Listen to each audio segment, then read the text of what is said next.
kesukaanku tak pernah ku lupa untuk membaca firman. Tak pernah ku lupa untuk selalu berdoa, karena ku tahu ku akan semakin bertumbuh di dalam-Mu. Karena ku tahu ku akan semakin mengenal-Mu. Karena ku tahu ku akan semakin bertumbuh di dalam-Mu. Karena ku tahu ku akan semakin mengenal-Mu, Yesus Tuhanku. Tak pernah ku lupa untuk membaca firman.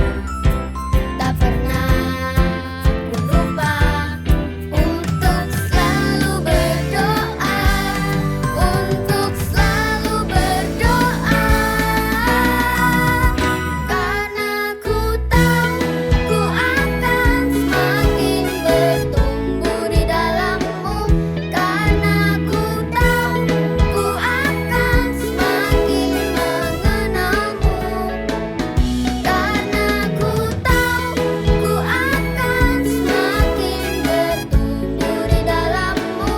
Karena ku tahu ku akan semakin mengenal-Mu, Yesus Tuhanku. Semakin mengenal-Mu, Yesus Tuhanku. Semakin mengenal-Mu, Yesus Tuhanku.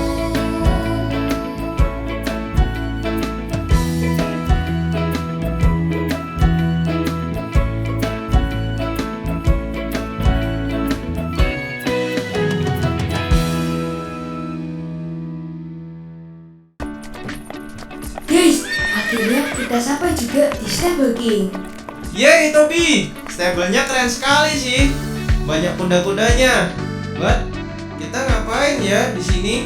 Ya main kuda lah Rocky, masa main petak umpet? Hehehe, siapa tahu. Kan aku nanya. Wuri, Rocky, lihat kuda itu dikekang mulutnya supaya jokinya bisa mengendalikan seluruh tubuh kuda itu. Oh ya betul juga ya Tobi. Kalau tidak, nanti bisa-bisa jokinya yang jatuh kali ya. Untung kita bukan kuda. Jadi, mulut kita tidak perlu dikekang seperti kuda itu. Kalau begitu, lebih baik kita Memuji Tuhan dulu.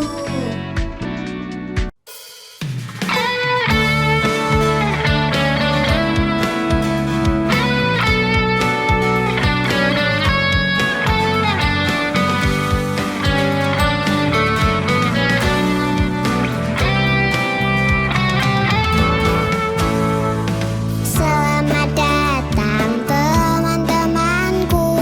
Aku senang kau ada di sini.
masih bisa memuji Tuhan dengan bebas.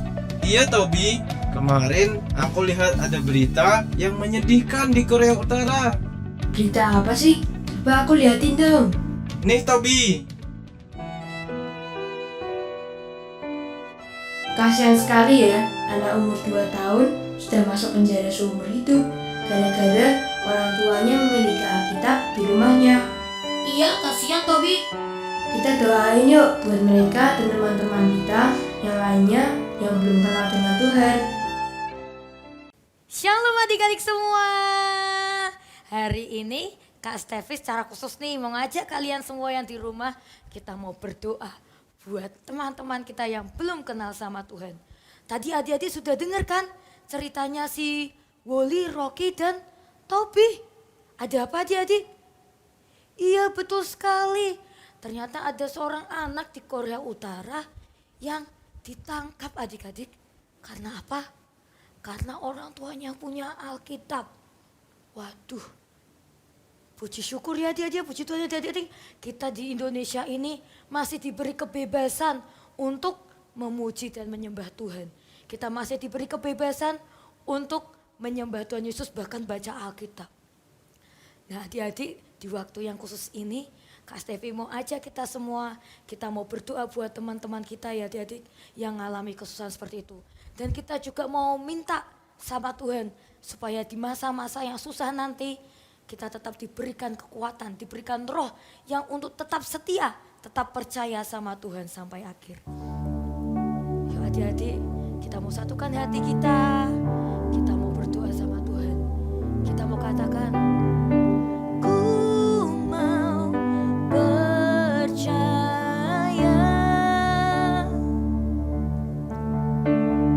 ku mau setia,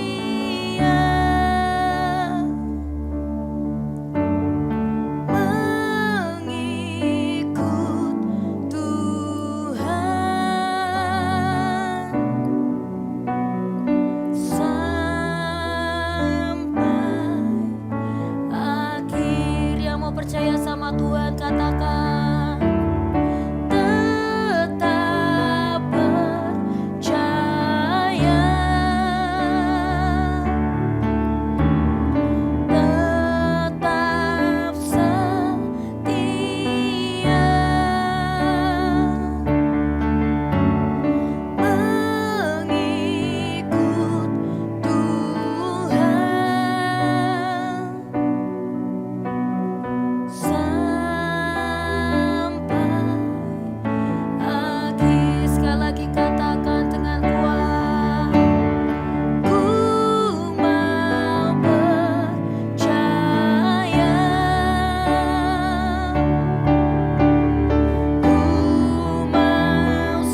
sampai Tuhan hari ini kami masih bisa memuji memuliakan nama-Mu. Kami bahkan masih bisa ikut kebaktian online Tuhan. Itu semua karena anugerah-Mu Tuhan. Tuhan, secara khusus Tuhan hari ini kami mau berdoa Tuhan untuk setiap anak-anak Tuhan Yesus dimanapun mereka berada Tuhan, yang mengalami kesulitan Tuhan untuk dalam memuji memuliakan nama-Mu Tuhan. Biarlah Tuhan Kau yang berikan roh iman, kesetiaan Tuhan Yesus di dalam hidupnya Tuhan Yesus, sehingga mereka Tuhan tetap percaya, tetap setia untuk mengikut Tuhan sampai akhir Tuhan. Tuhan, terima kasih Tuhan, berikan mereka roh iman Tuhan untuk kuat Tuhan Yesus dalam Engkau Tuhan. Dan juga Tuhan kami berdoa Tuhan untuk teman-teman kami yang belum mengenal Engkau Tuhan Yesus. Biarlah Tuhan Kau yang hadir dalam hidup mereka Tuhan Yesus.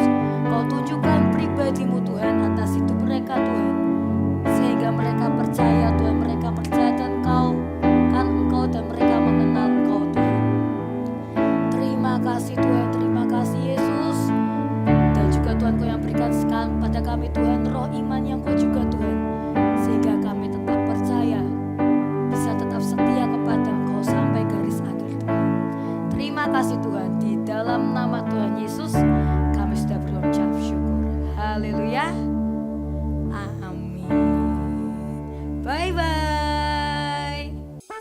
Rocky dan Willy, sebutkan salah satu anggota tubuh kita apa yang bisa membuat kita berdoa dan memuji Tuhan. Tobi, pertanyaanmu susah sekali sih. Wait, tangan kita. Ketika kita berdoa, tangan kita dilipat. Ketika kita memuji Tuhan, tangan kita bisa kita angkat tanda kita berserah. Betul kan? Kaki, ketika kita menyembah, kaki kita bisa berlutut. Well, oke. Sekarang kita coba praktek yuk. Tangan kita dilipat saja, terus tangan kita diangkat. Gimana guys? Apakah ada suaranya? Enggak ada. Berarti anggota tubuh yang lainnya. Ayo coba lagi.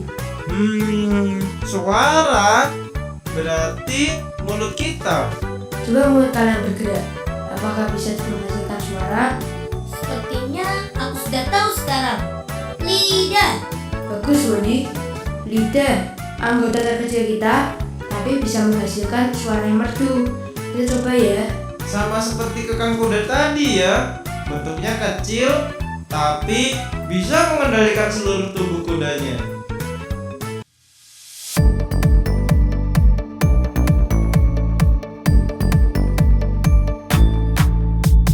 Dari pagi hari sampai malam hari, ku mau memuji nama-Mu Tuhan. Dari pagi hari sampai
Rocky, Apa sih?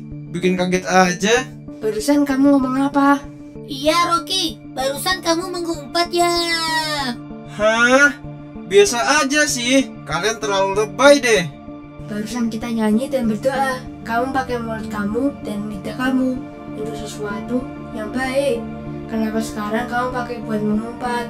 Hati-hati ya dengan lidah kamu loh. Guys, zaman now. Zaman now gitu loh. No, Rocky. Kita sama-sama cari tahu kebenarannya di channel kesayangan kita ya. Joa Kids pastinya. Siapa takut?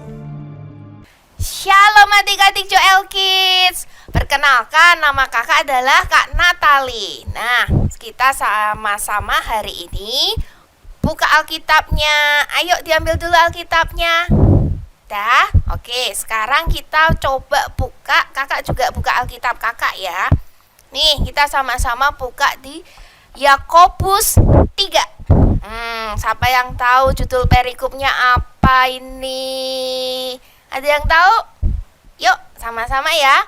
Dosa karena lidah. Hah? Perikopnya dosa karena lidah. Coba yang jadi pertanyaan buat kakak, yang pertama, lidahnya itu digambarin seperti apa ya, sama seperti apa ya? Terus yang kedua, bagaimana kita bisa berdosa dengan lidah kita? Dan yang ketiga, caranya gimana ya supaya kita nggak berdosa lagi dengan lidah kita? Adik-adik mau tahu? Nah, yuk sama-sama ya kita buka Yakobus 3 ayat 3. Nih, kakak hari ini bawa apa ini? Ini kuda ya adik-adik. Di sini dikatakan di ayat yang ketiga, kita mengenakan kekang pada mulut kuda sehingga ia menuruti kehendak kita. Dengan jalan demikian kita dapat juga mengendalikan seluruh tubuhnya. Adik-adik, kalian bisa lihat nih, tali kekangnya itu cuman kecil, tapi dengan tali kekang ini dia bisa mengendalikan seluruh tubuh kuda. Kita mau ke kanan, kita tinggal kita arahkan tali kekangnya untuk ke kanan. Kita mau lari cepat, kita arahkan tali kekangnya. Bayangin ya, tali kekang yang cuman sekecil ini bisa menggerakkan seluruh tubuh kuda. Nah, berikutnya yang ke ayat yang keempat, kita sama-sama baca ya. Dan lihat saja kapal-kapal walaupun amat besar dan digerakkan oleh angin keras, namun dapat dikendalikan oleh kemudi yang amat kecil menurut kehendak jurumudi. Nih, coba kalian bisa lihat enggak? Di mana ya alat kemudinya? Di sebelah sini, bisa kelihatan? Ini kakak bawa gambarnya ya. Coba ini sama-sama. Ini kakak punya gambar alat kemudi yang so kecil. Dan ini kapalnya yang so big ya. Coba kita sama-sama tempel nih.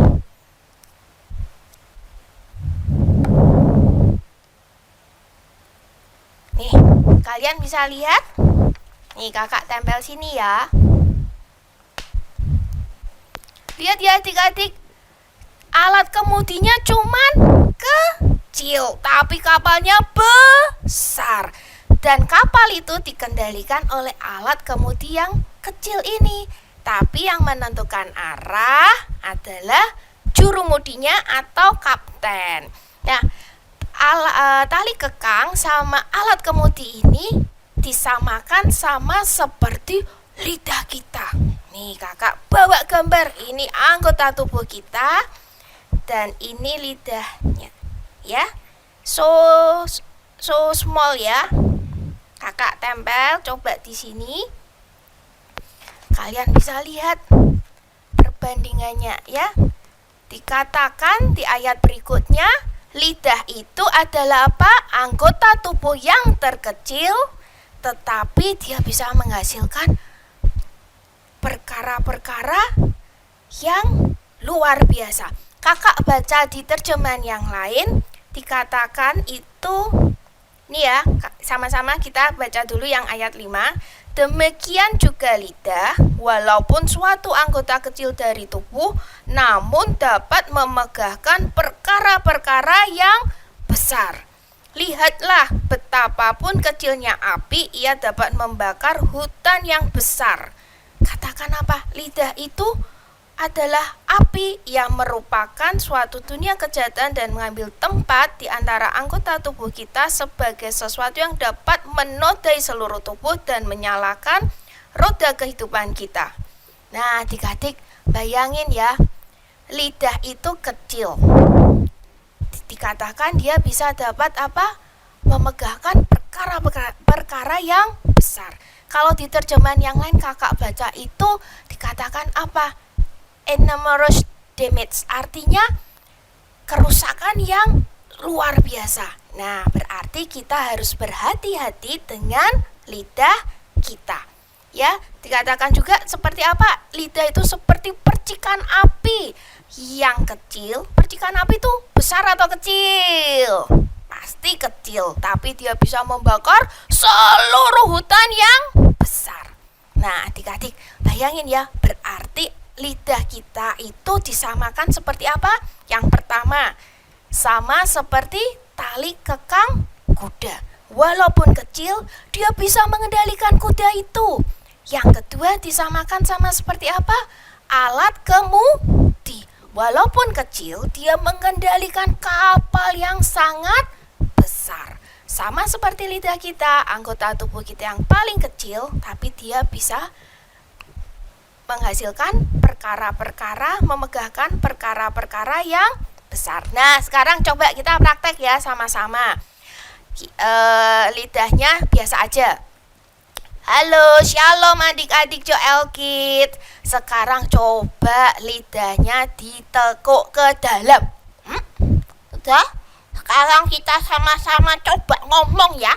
Halo, shalom adik-adik Joel Kids. Nah, adik-adik, hanya dengan nekuk lidah kita ke dalam, suara kita sudah jadi berubah. Sekarang coba lidahnya ditempel ke langit-langit atas. Sekarang kita sama-sama ya nanti ngomong. Halo, shalom adik-adik Joel Kids. Nah, suaranya juga sudah jadi berubah. Bayangin cuman dengan apa? Menekuk lidah ke dalam atau kalian tempelin ke langit-langit mulut, sudah berubah suara kalian. Coba sekarang siapa di sini yang pernah lidahnya sariawan? Kalau lidahnya sariawan itu aduh sakit sekali, kalau mau makan gak bisa, sakit perih. Nah, kakak pernah sih sariawan itu sampai kakak gak bisa makan ya. Sisanya cuman minum air. Begitu kakak makan, aduh sakitnya luar biasa.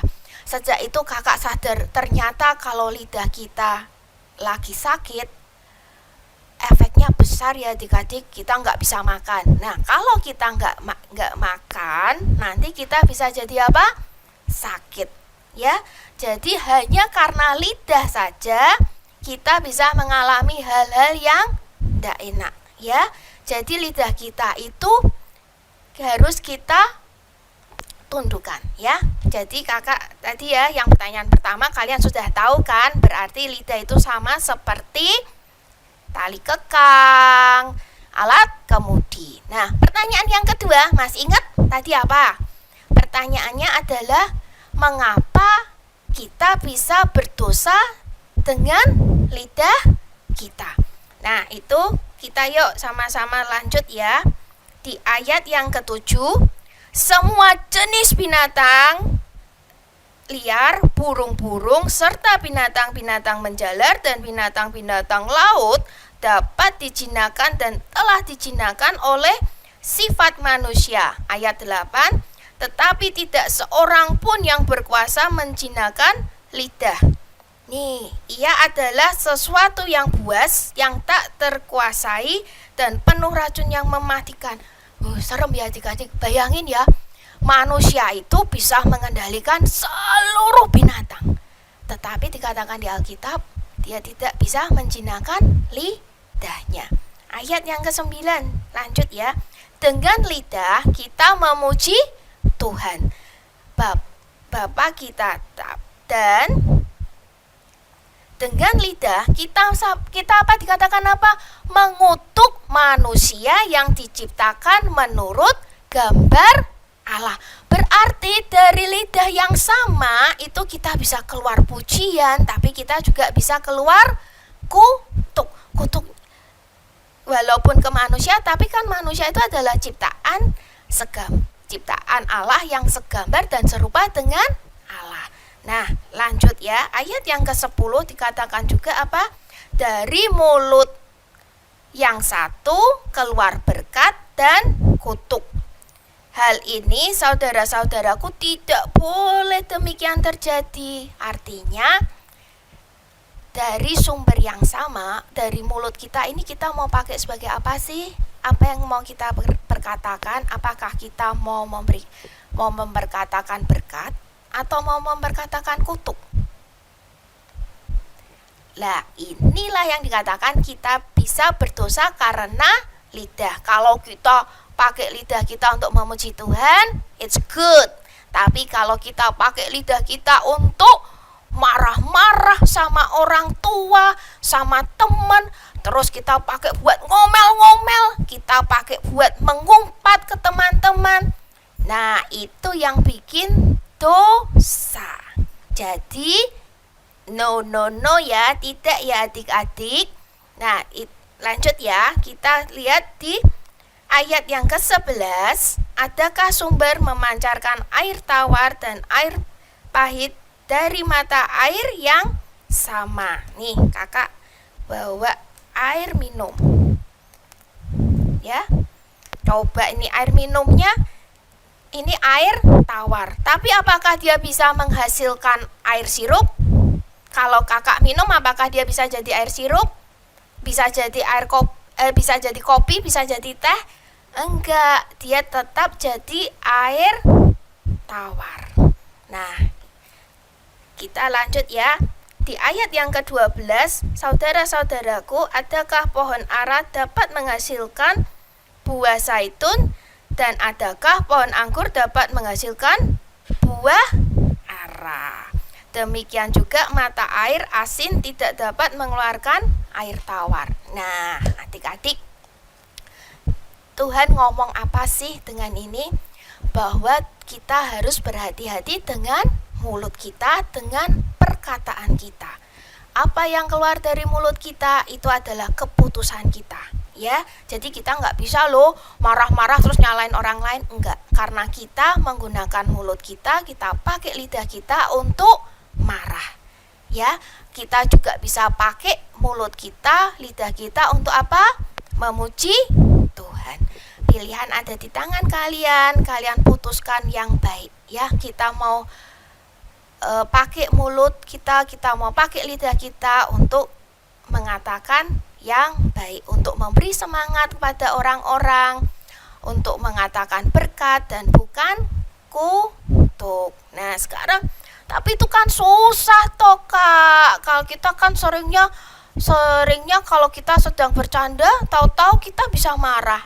Ya memang, itu memang susah. Tapi ada loh caranya. Caranya bagaimana? Yuk, pertanyaan yang ketiga. Tadi kakak tanya bagaimana caranya kita supaya tidak berdosa dengan lidah kita. Satu-satunya cara adalah hanya dengan kita datang ke Tuhan. Kita datang ke Tuhan Yesus, kita ngomong, kita berdoa setiap pagi. Tuhan, Kau yang kontrol lidahku Tuhan, Kau yang kontrol hidupku Tuhan. Kita bisa minta sama Roh Kudus untuk selalu mengingatkan kita. Kita lagi mau marah nih, tahu-tahu Roh Kudus bilang sabar. Jadi mulutnya jadi diem lagi. Ya, kita bisa minta pertolongan siapa adik-adik? Roh Kudus. Nah, sekarang siapa di sini yang mau minta hidupnya dipimpin oleh Roh Kudus supaya kita tidak melakukan dosa dengan lidah kita, dengan mulut kita? Yuk, kita sama-sama berdoa ya. Tuhan Yesus, terima kasih untuk kesempatan ini Tuhan. Tuhan, Kalau Engkau yang tahu setiap anak-anak yang mereka sudah mengumpat, sudah berkata sia-sia dalam hidupnya Tuhan.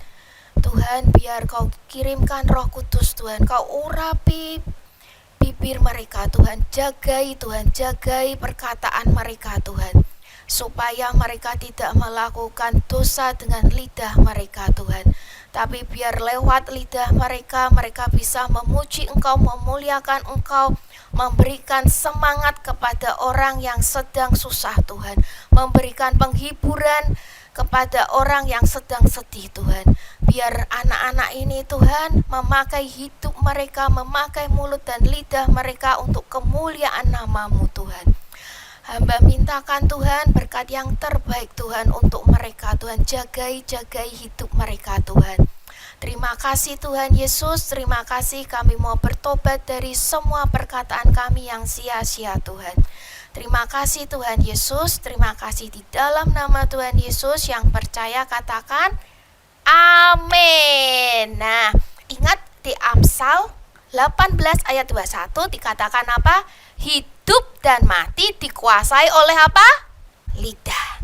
Siapa suka menggemakan akan memakan buahnya. Nah, kakak encourage kalian semua untuk mulai hari ini kita sama-sama menggemakan, kita pakai lidah kita untuk sesuatu yang baik. Karena kalau kita pakai lidah kita dengan yang tidak benar, yang dapat buahnya, yang makan buahnya siapa?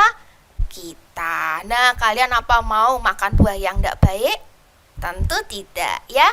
Oke, kakak berdoa agar semua kalian bisa memakai lidah dan mulut kalian untuk kemuliaan nama Tuhan. Dadah. Gimana Rocky? Apakah kamu masih mau menggunakan mulutmu untuk hal yang sia-sia? Enggak. Aku nggak mau. Aku mau pakai mulutku buat memuji Tuhan saja.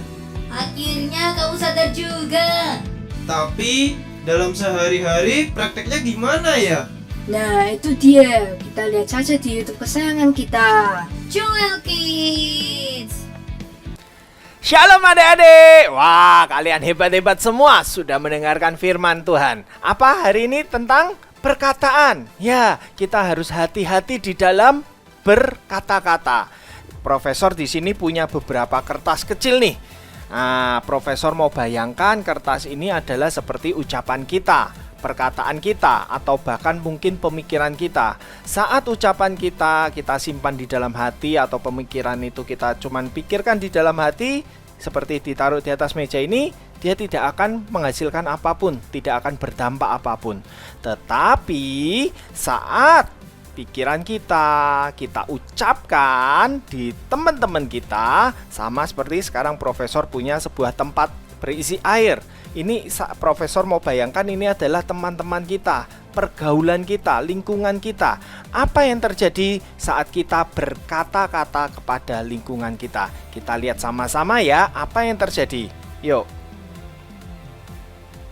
Nah, saat kita berujar, saat kita berkata-kata kepada teman, kelihatannya dari kecil sih, kita mungkin hanya ngomong ke teman kita sendiri, cuman satu orang. Tetapi apa yang terjadi? Wah, kata-kata kita itu bisa melebar kemana-mana. Nah, kita mungkin ngomong ke A. Nah, dia langsung berdampak luas. Kita coba sekali lagi ya, kita ngomong ke si B. Kelihatannya ucapan kita hanya satu orang sih yang mendengar, tetapi kita lihat dia bisa menyebar kemana-mana. Nah, kalau ucapan kita yang indah, yang membangun, yang membuat orang senang, akhirnya lingkungan di sekitar kita menjadi bahagia.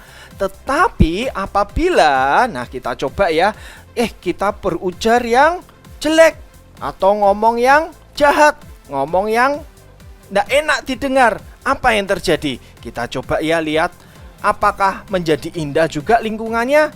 Wah, hasilnya apa ini Profesor?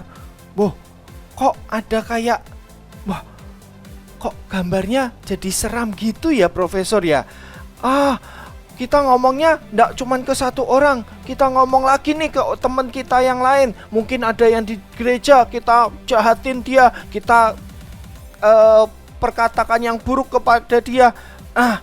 Apa yang terjadi? Wah, lingkungan yang kita tadinya indah sekarang menjadi ada yang buruk. Nah, itulah adik-adik kenapa tadi kakak yang membawakan firman mengatakan kita ini harus berjaga-jaga di dalam berkata-kata. Kenapa? Setiap perkataan kita, baik buruk maupun jahat, semuanya itu pasti ada dampaknya kepada lingkungan yang mendengar. Bahkan yang sekelilingnya itu juga berdampak. Sama nih, wah nih, sudah mulai kelihatan. Wih, jadinya apa ya? Waduh, lingkungannya tidak lagi ada bunga, ada kupu, tetapi ada yang jahat juga, mulai menyebar kemana-mana. Waduh, kalau begini siapa yang mau jadi lingkungannya seperti ini? Wah, pada enggak mau ya. Kita coba ya lihat reaksinya. Kita tunggu yuk beberapa menit lagi. Apa yang terjadi semuanya? A few moments later. Waduh, lingkungan kita tidak lagi berseri-seri. Tidak lagi hanya ada kupu, ada bunga, tetapi ada kesedihan, ada kemarahan.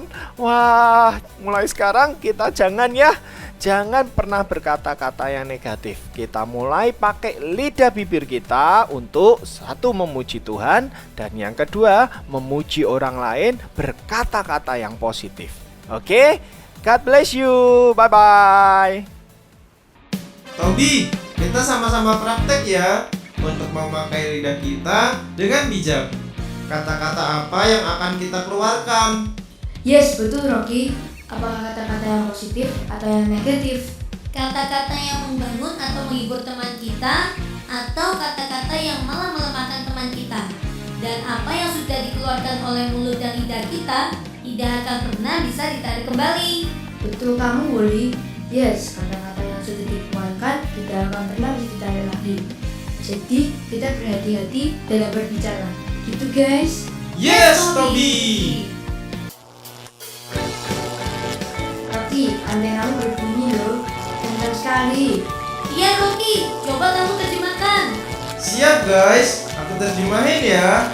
Amsal 18 ayat 21. Bunyinya, hidup dan mati dikuasai lidah. Siapa suka menggemakannya akan memakan buahnya. Sekali lagi ya Rocky. Amsal 18 ayat 21. Bunyinya, hidup dan mati dikuasai lidah. Siapa suka menggemakannya akan memakan buahnya. Remember guys, kita akan memakan buahnya dan dari perkataan kita. Jadi hati-hati dalam berbicara.